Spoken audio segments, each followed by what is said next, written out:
presenting a new comedy I'm a substitute Spanish teacher. about intellectuals Los estudiantes son mis amigos. and their gifted offspring, That boy ain't right. about future Hall of Famers Watch the ball! What?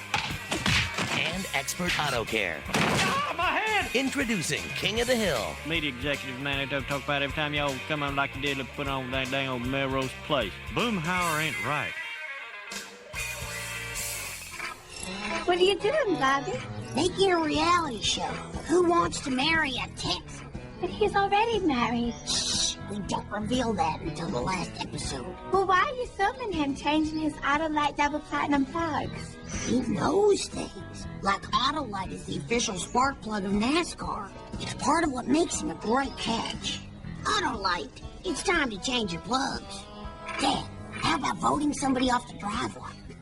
Mind if I join? Oh, dear Lord. now you can put family values I don't think I've seen you guys kiss. Your father and I have done things you can't even imagine. in their place. Do you ever have sex anymore? Come on, Bobby, can't you think of something pleasant? King of the Hill on DVD. Bobby has a girlfriend? All right, son.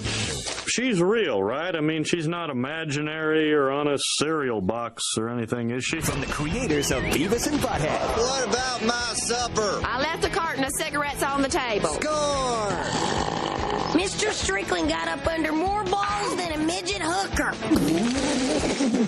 join the family that made relations a dirty word. What do you know about sexual relations? Nothing much. I'm a little worried about being a slut. Uh-huh. Own King of the Hill on DVD today. Can I put a gun rack on my bike? Do you know how long I've been waiting for you to ask me that?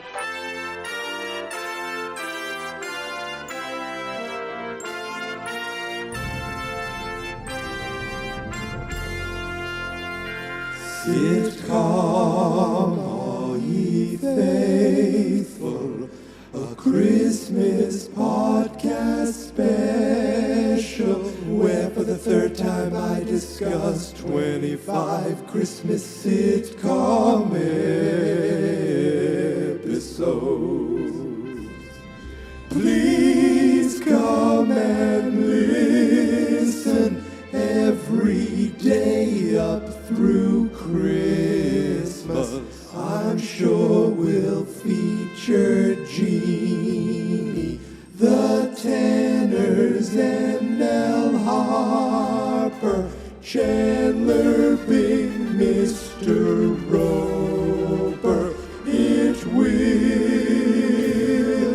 be dynamite. We'll definitely feature a character who says dynamite.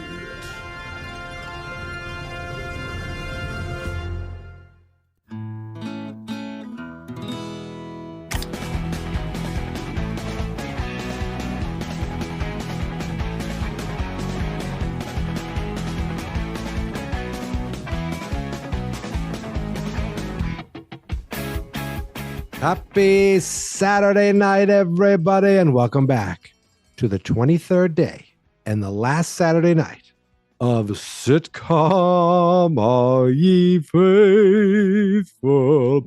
And I sing that not looking directly into the camera because I get a little self-conscious when I am not alone here in the podcasting studio, because today I am bringing back a man who has been part of Sitcom All Ye Faithful for all 3 years. In fact, he's been part of Geek Mentality for 6 different episodes, and he's back for a second year in a row talking Hank Hill. My friend, which I calculated of over 29 years, my friend Jason. How the hell are you doing, buddy? Oh, I'm fantastic. I'm so pleased to be back here. I'm so pleased to be invited back here. It's an honor. Absolutely. You're doing great work. It's an honor to have you. Thank you very much. And did you know, I don't think you knew this, that for the second year in a row, your day 23? I looked back last year on the 23rd. I don't know if that's when we recorded it or that's when I posted it, but it was definitely day 23. For us today, it's both. Okay. Because the moment we get off here, boom, this is going up. All right. I like it. Well, I think that speaks a little bit to Maybe my tendency to procrastinate. No. Maybe I bring it down to the wire. No, we definitely talked earlier, but usually I start off, I do at least half on my own, and then I start being like, oh crap, I gotta get everyone involved.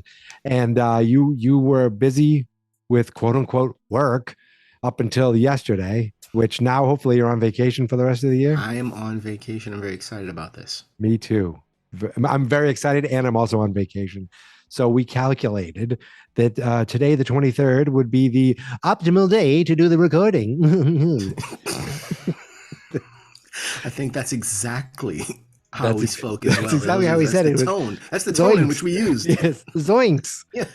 I see G. Willikers. What day should we choose? I say the 23rd is the optimal winter solstice moment. The 23rd even. Stage left. I was just listening to a podcast talking about Yogi Bear Christmas today. And of course, Snagglepuss, right? Is that who that is? Is that Snagglepuss? I think it is. I don't know who that is. Even. I thought it was from Top Cat. That's not one of the Top Cat guys? He's a cat, but he's a Snagglepuss cat. He's very different. He's too much for Top Cat. I thought it was one of Top Cat's. You know, there's a Top Cat movie. There's a Top Cat movie. I'm just going to throw it out there. It was whose idea was this? That's what I say. It is so poorly.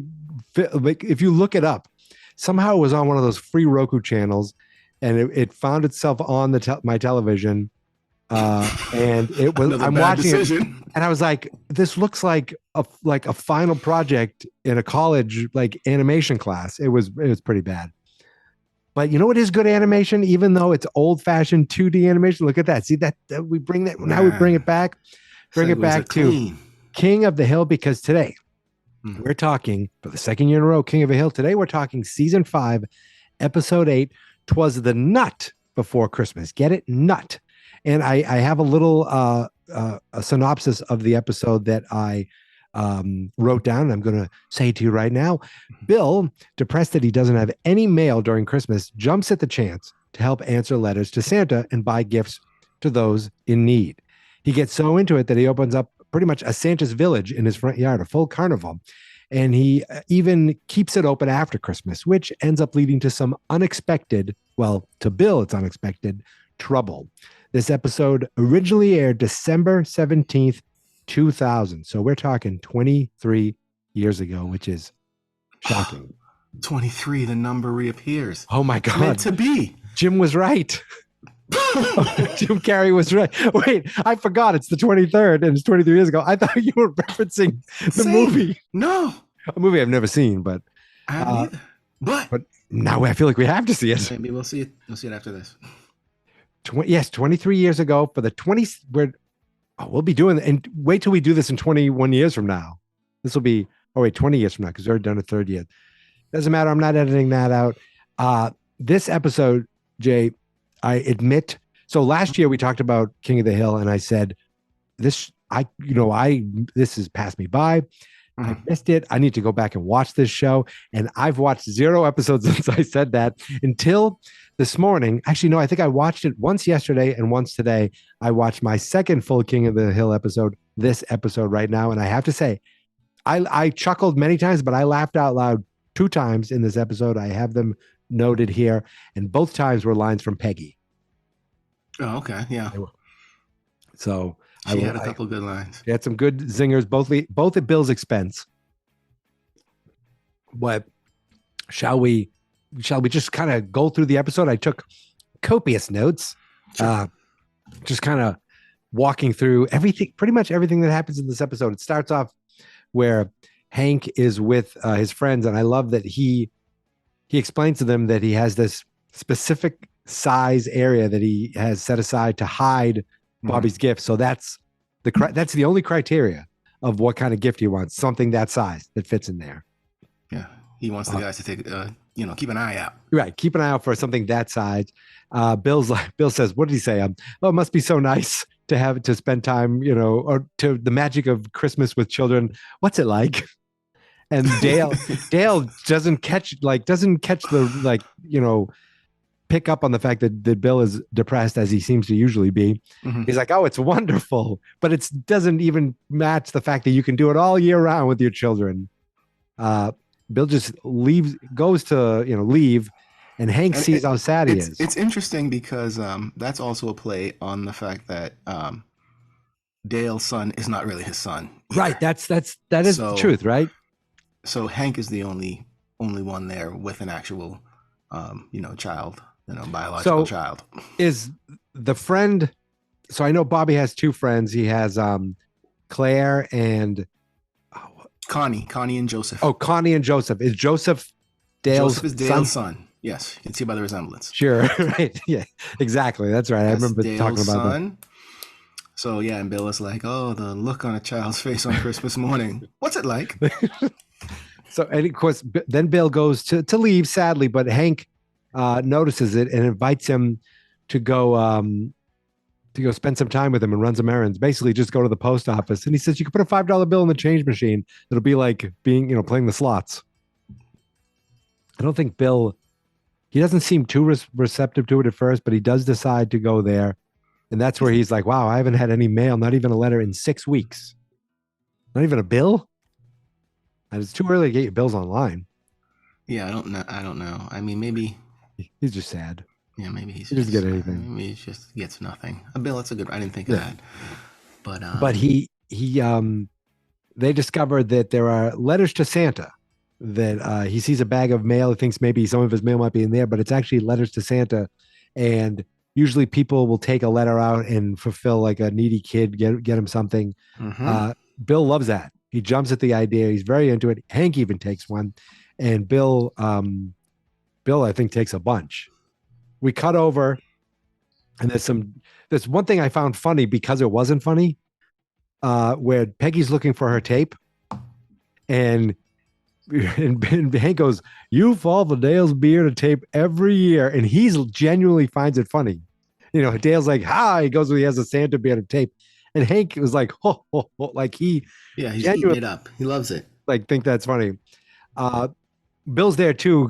He's wrapping gifts, and he's very excited to wrap gifts. But then he cuts his finger. He goes, "I cut my finger deep," but it doesn't compare to the pain of previous Christmases where he doesn't have any children to wrap for. So he seems to be looking for the bright side. But oh my God, he is. He just seems like, and I've only seen these 2 episodes, but he is a sad sack. Always. Yeah. Oh, always. And it's the great Stephen Root as the voice. Oh, yeah, the great Stephen. So great. Correct. I've talked about him earlier this year with Jimmy J. News Radio. Yep. So Bill goes back to the post office, and he is discouraged to find out that he doesn't actually get to deliver these gifts. It's trombone. Right. Did he say a strumbone? A trombone. Okay. I thought that would have been hilarious if he said strumbone. Oh. I thought that's. But yeah, he doesn't get to deliver the gifts himself, and he's upset that the post office, the postal worker doesn't dress up like Santa. It's like, these kids got to find a way to see Santa, and that gives him an idea. We cut over, and Bobby sees snow falling, even though it's 65 degrees out. He runs outside, and he starts eating this fake snow. Yeah, that's something Bobby would do for sure. And they end up running over or going over and seeing that Bill actually turned his entire house into a Santa's village right in his front yard. He's giving gifts to kids, and there's a mom there who wants to pay him, but he won't accept. And that mom wants to give him more than just money. And Bill is completely clueless. For the most part. We jump back over to Christmas, or they're back over to the Hill House. And I like that Hank is all excited about different things to watch, but there's like the Aloha Bowl and the Oahu Bowl. Right. College football, high school football. I mean, it's Texas. But I was more interested in what Bobby wanted to watch. Definitely. Definitely. Bobby wanted to see some SmackDown. Christmas SmackDown. But I was like, Hank, I was like, Hank, Dennis Rodman wasn't in WWF. He was in WCW. Yeah. He wouldn't have been on Christmas SmackDown. But by this point. Now, does this precede SmackDown? No, I think SmackDown was like 99 or 98. It started on like UPN for a while. I think it was already there. That would have been incredible if they just called it Christmas SmackDown. And I think it could be close. I think last night was an actual. I think they actually close. Oh, I'm gonna use the internet right now. I think it could be close. So WW 23 years ago. I don't know. It's 23 years old. Is it 23 years old? I think so. Not the video game. We would have been still working closely together. It debuted on the UPN in April of 1999. About a week before I started my job, which I'm on vacation from right now. Currently. Same job. Yeah, so it's definitely referencing, but they didn't say WWF or anything, but they did mention TV 14, and I thought, and Bobby's only 13. Thought Bobby would be fine today because it's TV PG today. They don't Is it? No, quite as racy as it did. As it used to be. Yeah, it was beyond PG-13. Yeah. Quite, yes, it was during the stretch. Yes, yes. They're definitely where the women would be there for one reason and one reason only. Yeah. The Godfather had a whole train. He had a whole they had a train. I always be like, I guess those are local prostitutes they bring in from every town.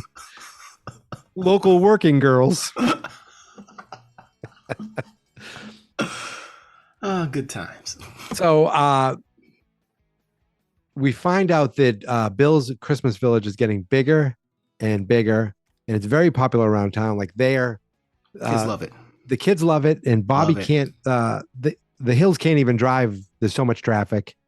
And what I like is the first time I laughed was the line at nighttime. You can hear there's lights blinking all night, and first before that, the mother wants to thank Bill by offering him a chicken dinner. He's like, "Will you eat it with me?" Yeah, super creepy. Right. And Peggy later on was actually surprised the woman wanted to eat it with him. And she said, "You know what? I could put up with this racket from Bill's carnival if it means," and this was the line that got me, Bill will be spending time with a woman who knows he's there. That line, and I was like, that is an incredible line. Because she thinks that Bill's probably creeping on women, looking, following women. Oh, he actually gets to spend time with a woman who knows he's there. I thought that was incredible. It was well, good. Just my favorite line. I did laugh one more time with something she says later, but again at the expense of Bill. So where are we now? Oh, Hank. Hank says he agrees, but don't worry about it. It's not going to be a big deal because everything will be gone by New Year. But we find out at some point when Hank is taking down his lights, Bill is adding to his Christmas village with a new Santa bounce house. All right. He says January is the best time to rent one. He got a hell of a deal. And Hank is like, "What are you doing? This is ridiculous." But he begrudgingly agrees to stop, putting up a fight because don't you want to make the kids happy? And Dale and I wrote down Boomhauser. Did I write that? It's Boomhauser. They go and play in the bounce house together. Yeah, they kind of talk. They kind of, side with Bill, and I guess Hank, I think he wants to see. He just likes seeing Bill happy because I remember earlier. Was it earlier, or when Peggy said, "All this stuff, what do you think Jesus thinks about all this?" And kids are happy, and Bill's not depressed. I think Jesus is happy. That was another good line from Peggy. She's like, "Oh, snow machines and bounce houses. I wonder what Jesus thinks about this." So I'm guessing a couple of weeks have passed since from there to and Bill still has this because. Now we see Bobby's hanging out with Joseph and Connie. Right. When Bill, dressed up as Santa, invites them to play in the bounce house to celebrate Martin Luther King Day. Because he was happy Martin Luther King Day. Why don't you come and celebrate in the bounce house? That's his, hey, any excuse. I said, okay, a couple of weeks have passed. All right. That's and his Santa suit has gotten considerably more dirty. It's filthy at this point. It has. And then the second time I was like, wait, the way this was worded. So the mom shows up to bring the chicken over, and Bill's still dressed as Santa, still has everything going. She's a little freaked out. He's like, where are the kids? He had no idea this was a date. No, he didn't. The mom's like, I got a sitter. I thought maybe, and then at that point, she starts looking around. Yeah. She's definitely has no idea she's definitely a little freaked out.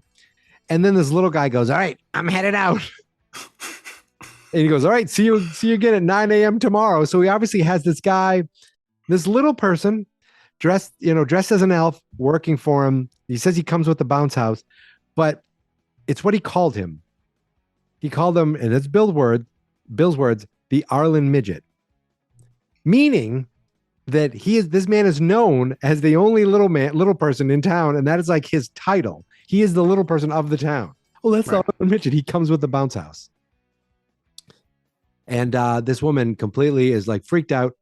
She leaves, and then I didn't realize that he was a barber. So, yeah, because he goes, when he says later, aren't you going to come next week for a haircut? I was like, that just seemed weird. Oh, okay. It seemed weird anyway. It kind of fit. Yeah. He's weird. But she goes, no, I like my kid's hair long. He just heads out. So I feel like Bill went from the high. It seems like twice in this episode, any interaction, he jumps at the chance to keep it and push it. He doesn't even realize he's pushing it. At any cost. And the haircut thing is, what's interesting about that is it kind of resolves itself at the end, so you get to understand why he said that. But he references it fairly regularly, and a lot of times they wouldn't be that resolution at the end, so you just would have been sitting there going, "That's a weird line." Right. I like knowing that. Okay, this is what he does work. He does have a job, a career, and he serves this country. So we do see Bill. You said his Santa suit was getting disgusting. Actually, there was something in his beard too.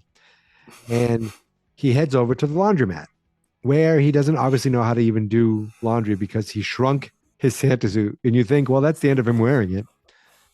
He runs into a young man named Wally. Wally. Do you know who the voice of Wally is? I don't. That is a young Ryan Philippe. Oh, really? There we go. I didn't know that. I just looked it up and saw that today. Ryan Philippe as Wally. Bill's one of his stronger performances. It was great. Yeah, that and MacGruber is his highlight to me. That movie, oof! Did you watch? I didn't see MacGruber. No, MacGruber the movie is incredible, and then MacGruber the series on Peacock, equally incredible. It came out last year. Oh, okay. So dumb. It's the best. And Ryan Philippe is completely like the straight man. And I highly recommend if you like Will. Why can't I remember? Will, not Will Arnett. Will Last Man Standing. Will. Yeah, Will. That was great too. Last Man on Earth, something like that. Will. Oh, of course. Will Forte. Will Forte. Will Forte. He was in another. Oh, here's the thing. He was in another series, a very short-lived series.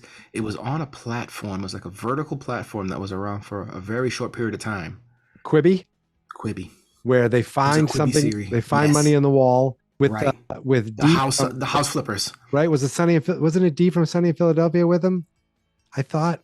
It could have been. I think I watched because Roku bought all those. Yes. So it ended up showing up on the Roku channel. I think I watched like one of them at the beginning. I was like, I need to go back and watch this. And then I just never did. But I watched it because I like both of them. Yeah, it was good. He's good. So yes, I do like him as well. He always cracks me up. So this guy Wally, back to Wally. Back to Philippe. You can tell right away this guy's up to no good. Because he wants to bum $2 off him to dry his jeans over at the other laundromat. He's got a lot of jeans. Right. He's got a lot of jeans. It's like, you ever have wet jeans? And apparently Bill has. Right. It's like, it seemed to connect with him, but I feel like maybe he was just desperate for a human connection because he gave him all the jeans. I feel like both. And right, exactly. I feel like both. I feel like the human connection element is present, and yeah, he probably wet jeans seems like his thing. Oh yeah, and I didn't realize wet jeans were so bad until I think someone on Survivor jumped in the water with wet jeans or something. One of those.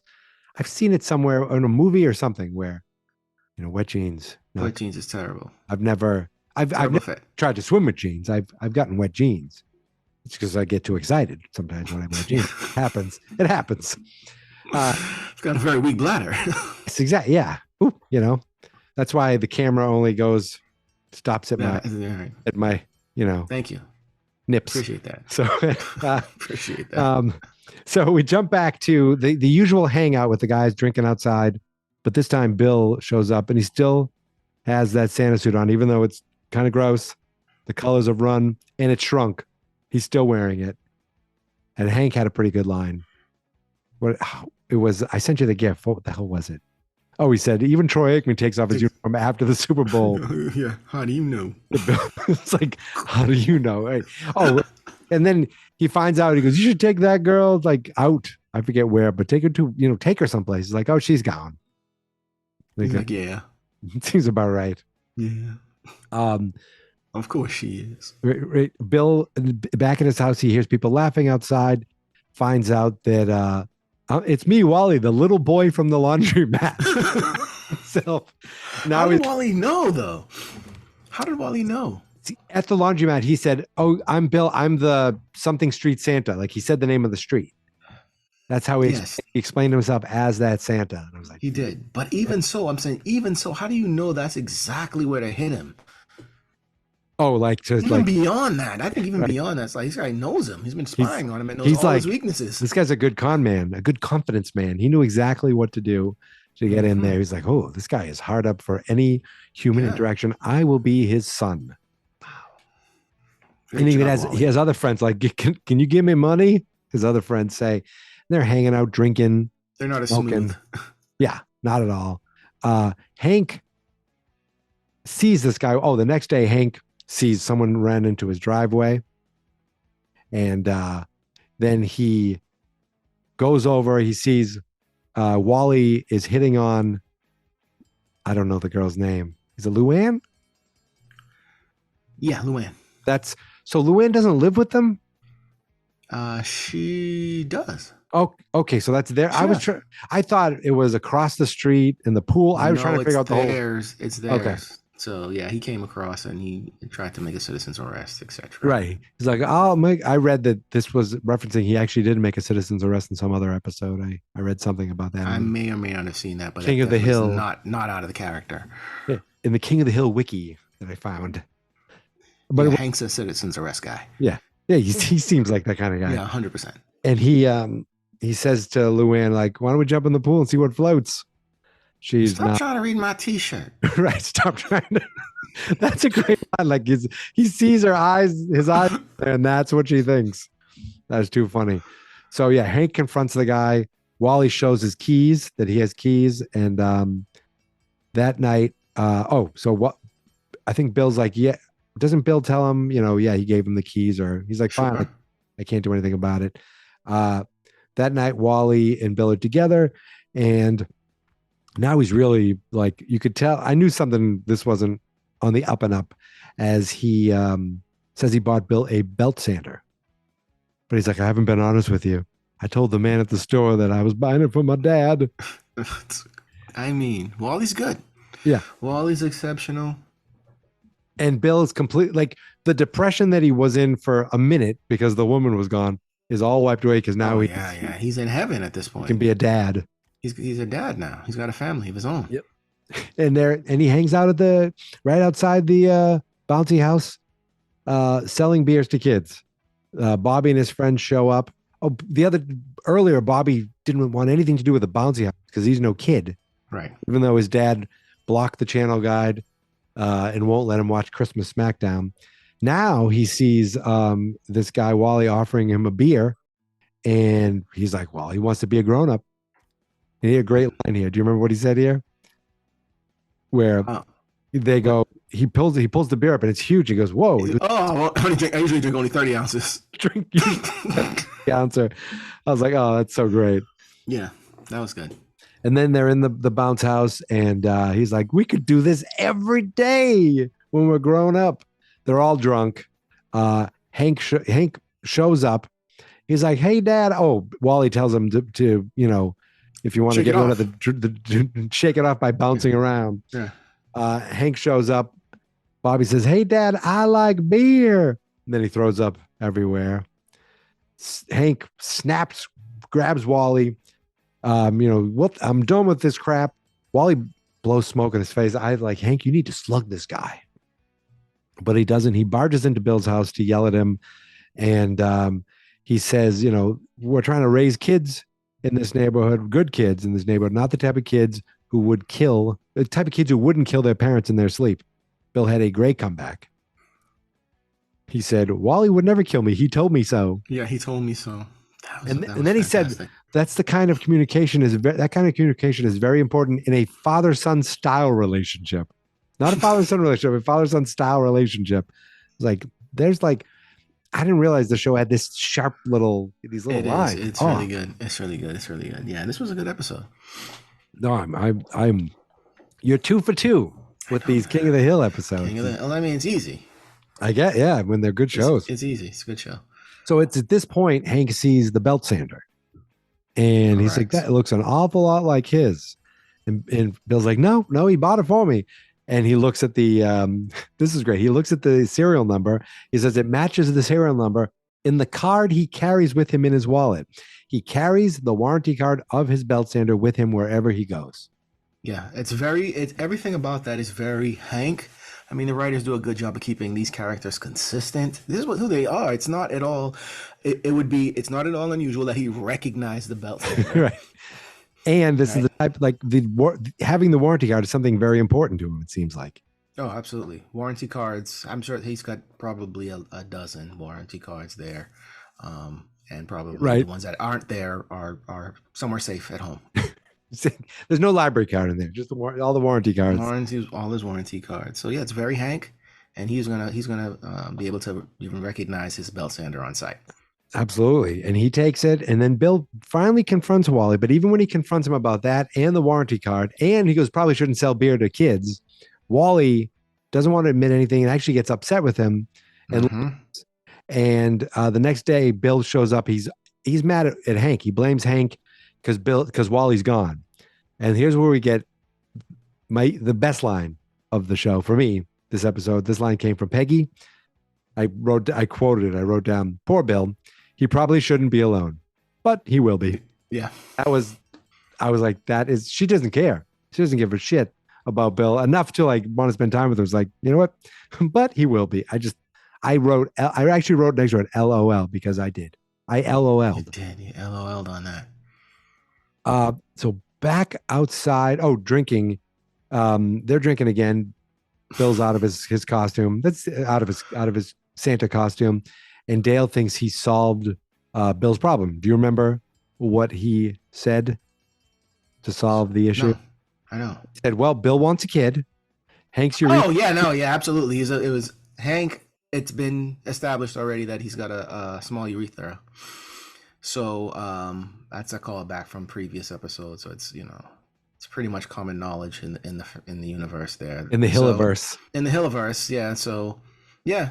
He did suggest that Bill impregnate Peggy, which of course leads to Hank punching him right in the arm. Didn't hurt him at all, in fact. Until he rubs his arm and walks off, calls for his wife. Yeah. I assume that's what he called for. I didn't know. Yeah, Nancy. Good old Nancy. So Bill races over. We cut to later. It's dinner time. And Bill races over. He got a call that Wally got arrested. He's like, for some trumped up charge. Like he automatically is giving Wally the benefit of the doubt. He runs to Hank for help to help him bail him out. He doesn't want anything to do with it. He's like, you know what? It's funny because he came over. He was like, Wally's in trouble. He called me and he goes, what's wrong with him? He's in jail. And he goes, yes. Right. He knew it exactly. He nailed it. And he's like, you always do the right thing. But if you didn't, I would help you. So he totally guilted him. And can you drive? Because Wally still has my car. So even after all that, he either let Wally take his car or he had the keys already and Wally took his car. He never brought it back, essentially. Never brought it back. He got found with the car was filled with cigarettes and jerky, and he bought that all using Bill's credit card. Bill said, "Oh, Wally's like, the jerky was for you." And he's like, "What do I do, Hank? If I lock him up, he won't like me. But if I don't, and he keeps stealing my stuff, I won't like him." So he's starting to realize, I can't just let this young man, well, I don't even know what he's supposed to be, but he's got to be at least 18 or 21 if he's buying beer. They finally come up with a good plan, and we see the episode ends with Wally sitting in Bill's barber chair. Bill shaves Wally's head. Hank tells him also to shave the beard. Bill convinced the judge to avoid jail time to let Wally join the army. Wally's like, "I'm going to be a jarhead." He's like, no, that's the Marines. You're going to be a grunt. Grunt. He yells at Bobby, if you ever get caught drinking again, it'll be his butt in that chair. But Bobby's hair is almost looks like that already. Bobby wouldn't last. He wouldn't be. He wouldn't be medically fit. Yeah, he would not. No, he wouldn't be. He wouldn't pass basic training. Oh, he tried to do a push-up for his punishment. He's like, I tried to do a push-up. Oh, that was another thing Peggy said. He goes, I woke him up and he thought his hangover was enough. Oh, and so I flipped his mattress over, flipped him out of his mattress. I was like, "Jeez, I didn't know what to expect with Peggy. I don't know if she was just the housewife." But no, Peggy's very, very hilarious as well. Yeah, very hilarious. This is like a 4 out of 10 for Peggy. Peggy goes way higher than this. Oh yeah, some Peggy episodes are crazy. So, and that's where the episode ends. That is it. And the episode, now I've watched 2 King of the Hills episodes. And now the question is, next year at this time, because it's a good chance it'll be the 23rd again, I'm assuming a solid chance that you might suggest King of the Hill again. You might not. I say, why not? No, I think I will. Why not? But they've got enough. I wonder if between that time and this time, or this time and that time, I guess that's how time works. Yeah. Will I have watched another episode of King of the Hill, or will I be waiting until it's another? I just watched the Christmas episodes of King of the Hill. No, I would put my money. The safe money is no, you won't watch another episode. You've got a full plate. You're probably you've right. got Joggers. You've got the summer movie. Joggers is now complete with Joggers 4: The Revenge. Unless I bring it back and just go back to the original, but I think that's the end of Joggist as we know it. Marty McFly, we've got one final. I'm going to watch the cartoons. Okay. So if you're up for it, I'll see you then. I've got to watch these cartoons apparently. Yeah, I have one that I found. I might buy the DVDs and just rip them all. Throw them on a little Plex or something. I mean, I didn't say that, but you know what I mean. Yeah, I know. Things happen. So, but then I'm also, then I got all the other podcasts outside of this podcast that for some reason I keep going. Mandalorian, I don't know. That's going to come back at some point. That's right. So I'll be busy enough. But You'll be busy. And now I'm watching Lego Masters Australia. That's all I watch now. Really? Yes. Lego Masters Australia. Yeah. Do you know? Are you familiar with the show Lego Masters on Fox? I watched one yesterday with Marshawn Lynch. Yeah. So the guy, yes, that was the Christmas holiday bricktacular. So I started watching it because I found out about the show because the judge, Brickmaster Jamie, I went to school from first grade through high school. Oh yeah, you did mention that. So I started watching for him, and I was like, I really like this show. And so on his birthday on Facebook, I always say, "Happy birthday, Brickmaster." He's probably like, "Oh God, again." Hilarious. But then I was like, wait a second, there's an Australian version that came out first. Let me go on Tubi and watch one episode. 40 episodes. Really? Then they're like, oh, there's 3 seasons on Tubi. I blazed with that. Now I'm on some backwoods Australian streaming channel that has the seasons 4 and 5. Damn it, I'm going through them. I don't know. I don't know why. Dedicate a month to that? What about No pod. That's the freedom of I'm just watching this and podcasting about it. Yeah, there's part of me that wants, I mentioned to my brother, I go, I should do a podcast called Citizen on Patrol, where I go through all the Police Academy movies, and then the series, and then the cartoon. I was like, I don't want to do that. but I do want to do it.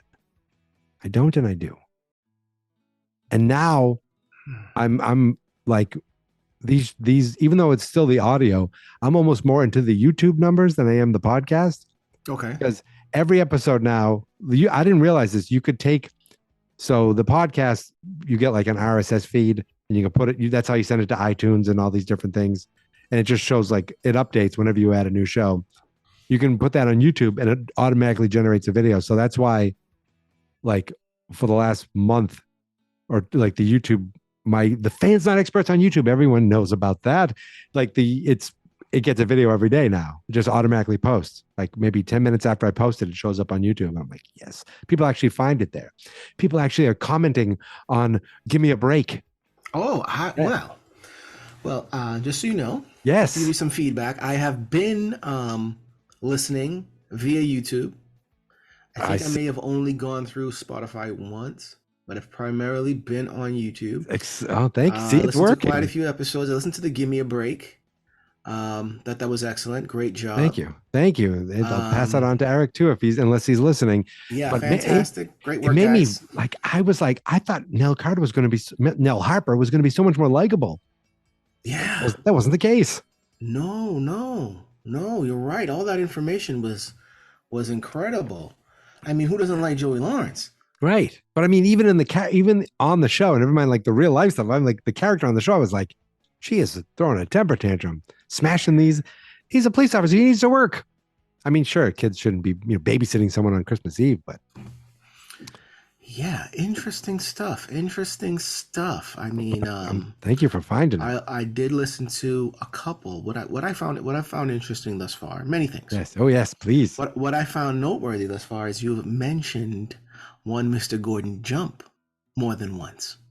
Well, I mean, in addition to mentioning one cannot mention a Mr. Gordon Jump without referencing Dudley. No, that's where I think can't. That's where I think it came up when I was talking with Eric. I think about, Dudley Diddley. Well, I mean, it was organic with respect to the conversation about WKRP in Cincinnati. Yes, that is the only two places I know Gordon jumped from. Well, unless you count the new WKRP in Cincinnati. Then how? That's true. And but his claim to fame apparently, if for those who don't know him and know him now,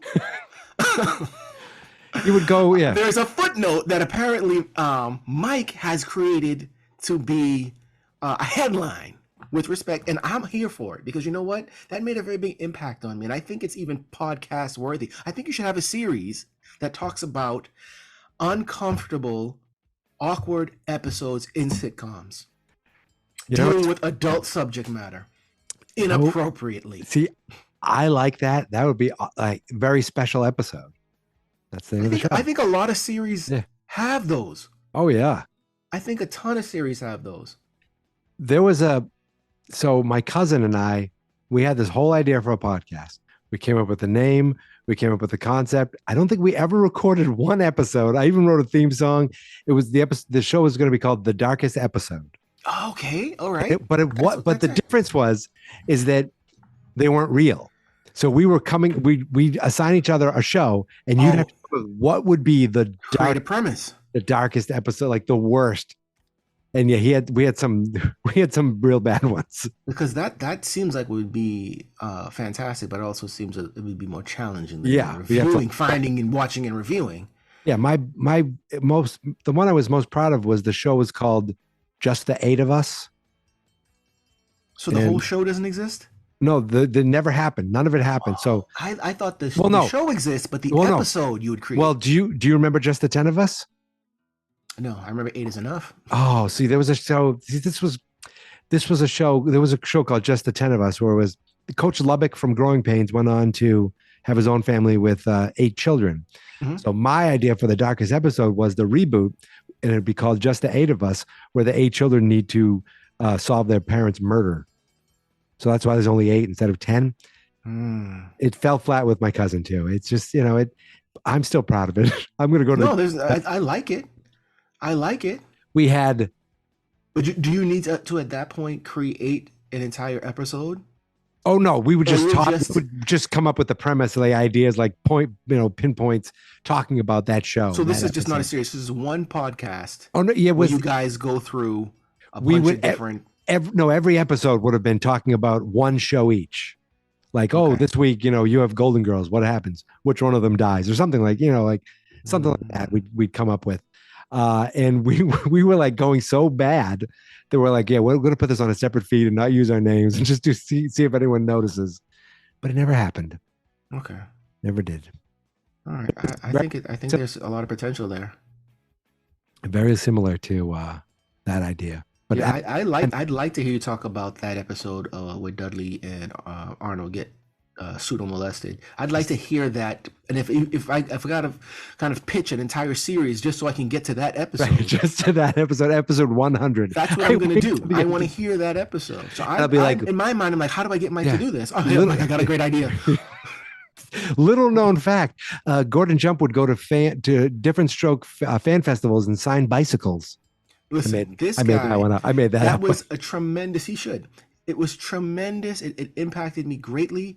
He seduced them with promises of wine and pizza. And for much of my childhood, all the way up to adulthood, I thought that was some shit like that goes together. Like, oh, I'm gonna have pizza and wine tonight because it goes together. It's a perfect pairing. That's what adults Gordon Jump told me so. And as a child, I was like, I want to be an adult because when I'm an adult, I'll have pizza and I'll have wine with it.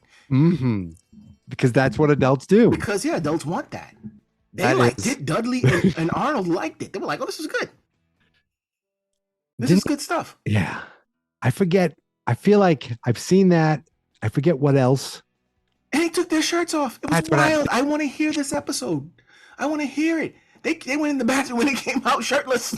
We should just do a podcast called Different Strokes episode. There's that, and have every episode talk about that. Like, have you ever heard there's this podcast called Star Wars Minute?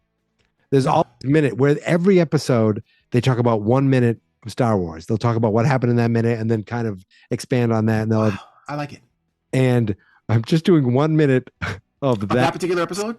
Of that particular episode, a 30 or 25 minute, 25 podcast episode. It would be so incredible. Imagine the minute before they come out shirtless. Like, oh, that's the end of this minute, but wait until next time. We're going to get there. It's going to be the big minute, guys. The minute you all been waiting for.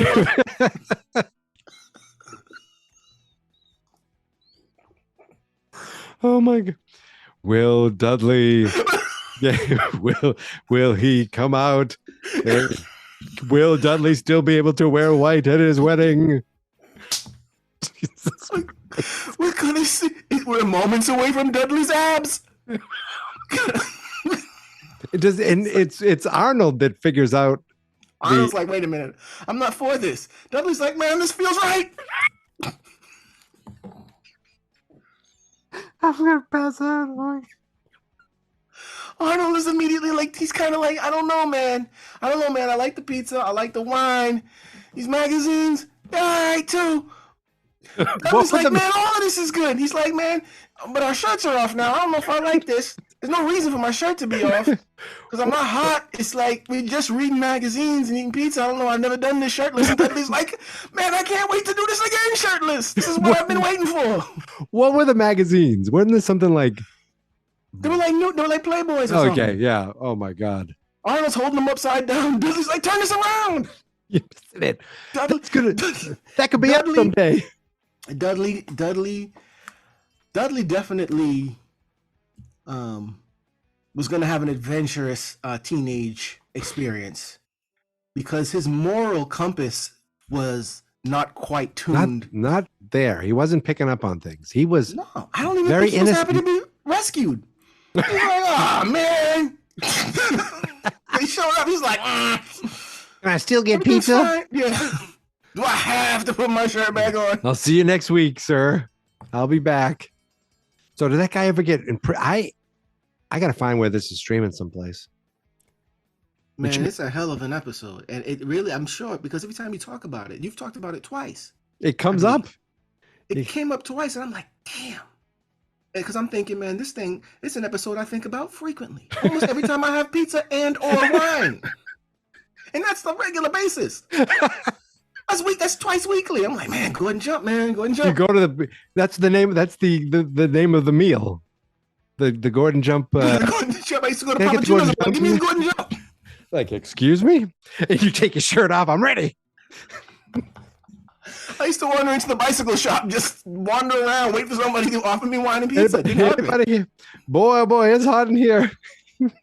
Nobody else want to take their shirt off? Nobody else? You come in with a pizza and a box of wine.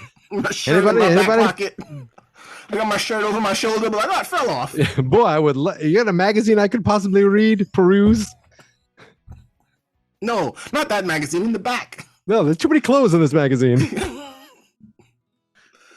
I mean, I'm just throwing it out there as an idea. I don't know. That is take it from tremendous. There. I would enjoy that episode in minute form, full length. I don't know, however you want to do it. But yeah, it pretty much drives me at this point. And what's more Christmas than that? Nothing. That's what I just did. I don't know. You brought it back. You managed to bring it back. I don't even know how I made it. I must have brought it up last year too when I did the Different Strokes episode. You've brought it up, and I don't blame you. Okay, I was like, maybe I fight almost on a weekly basis to not bring it up. Your wife gets pizza. Yeah, I'm like, at work. No. I'm at work, and they're having lunch and learns, and I'm like, all that's missing is the wine. My shirt's about to come off. Like, no, not again. HR, talk to you about this. Yeah. So I'm glad. I feel like a kinship. I'm like, yeah, Mike's my guy. He gets it. Mm-hmm. He gets it. Gordon Jump's done things, but nothing like that. We just have to. One episode is just us watching the episode, giving commentary. Here it goes. There it goes. There goes the other shirt. Oh! Arnold's like, let's get out of here. Dudley's like, why? Why? I'm hungry. Yeah, why? What's wrong? I'm thirsty. My belly feels warm. Am I missing something? This is going great. It's the best some- adult I've ever met. Finally. Was he a bicycle? And my dad was like an abuser. This guy's even. His dad did what was his dad doing? His dad can't. You're right. There was that episode doing too. Something. Yes, his dad couldn't stop smoking cigarettes. My dad's been giving me cancer second-handedly. You can't catch a break. I can't catch a break. Is better than that. At least this guy's trying to molest me in a smoke-free environment. Right. This guy's giving me attention. You know? My lungs have never felt better. When's the last time my dad hugged me? My dad reeks. Smells like Marlboro. This guy smells like pepperoni and wine. Grapes and Napoli.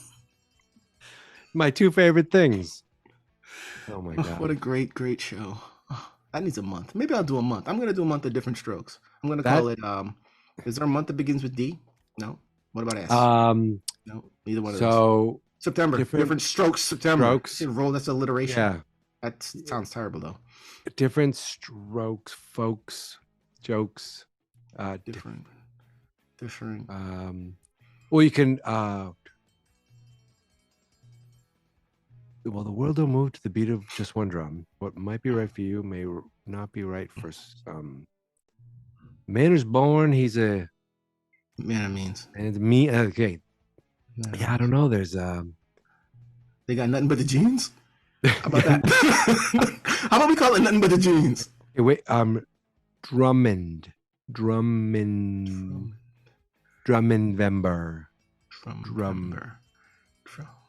I'm still trying to come up with a month that has a good pun for Goonies. Did I say that? Oh wow!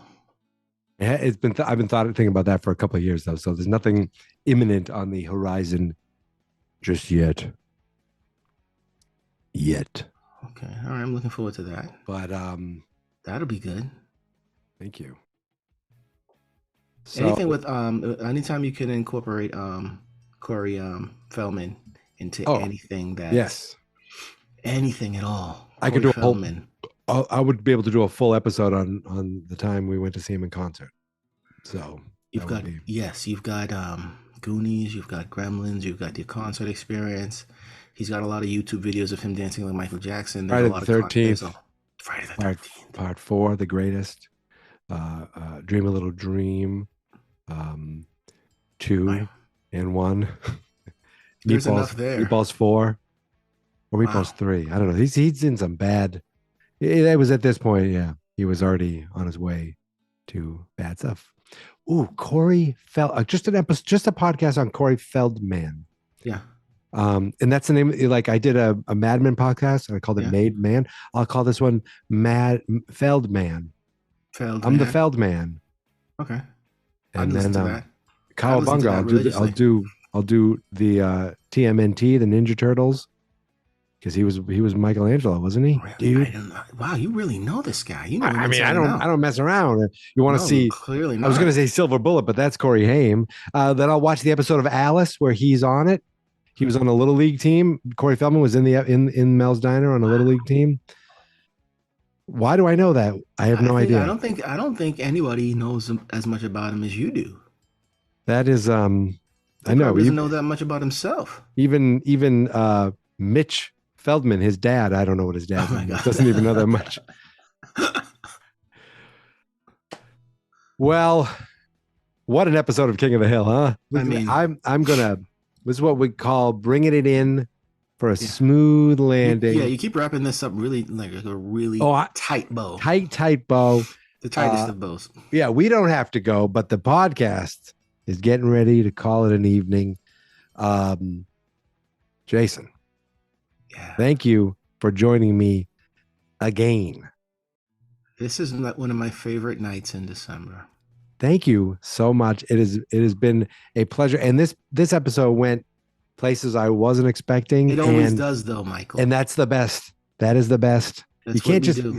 22 minutes of that episode. Yes. We went through it pretty detailed too. Oh yeah. But we went where no man thought we would go. We went where one man, Gordon Jump, wanted to go. Yeah, where Dudley wanted to let him go. Dudley was willing. He was that was his defense in court. He's like, Judge, the boy wanted it. He was very receptive. Into it. The judge is like, is that true, Dudley? And Dudley's there, like he's got a shirt off in the court with his butt. Yes, Your Honor. Maybe. What adjourned. Innocent.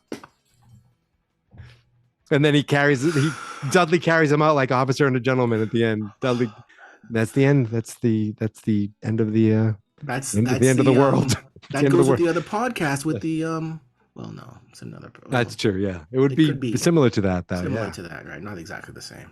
Yes. Well. You're gonna have to land this again. Bring it back. We're gonna bring it back. Put another bow on this thing, man. Speaking of tying this back. Speaking of court, this month I was in jury duty. There we go, and we also did Sitcom, all you faithful. Day 23 in the books. This one's getting up. I'm going to put this up as soon as possible. Is there anything you'd like to plug or throw out there or anything at all? I got nothing going on in my personal life whatsoever. That is the way. That sounds me neither, except I just keep doing these podcasts left and right. So I will say to everyone, you can find me on Twitter because that's what I call it. Instagram, Blue Sky, which I just told Jay about today, Threads, and Mastodon.social at Geek Mentality. Actually, on Blue Sky, I'm not that. I'm Mikey-C. Look at that. I didn't even get that right. The Facebook page is Fans Not Experts. I don't do a lot there, but I post these posts there. And the website is fansnotexperts.com. We have 2 days left in this crazy podcast adventure. And I hope you will join me for these final 2 days. And Jay, I hope you will join me next year to do this all over again. But until then, and until tomorrow, my friends, here is my theme song. This is my podcast, I made it. Geek Mentality's what I named it. And I think you should listen and subscribe. Cause I'm kinda funny and awesome. I think that I'm worth your time. And I'm kinda handsome. My mom says, please listen and please subscribe. At least please listen to this episode. Fast, not experts.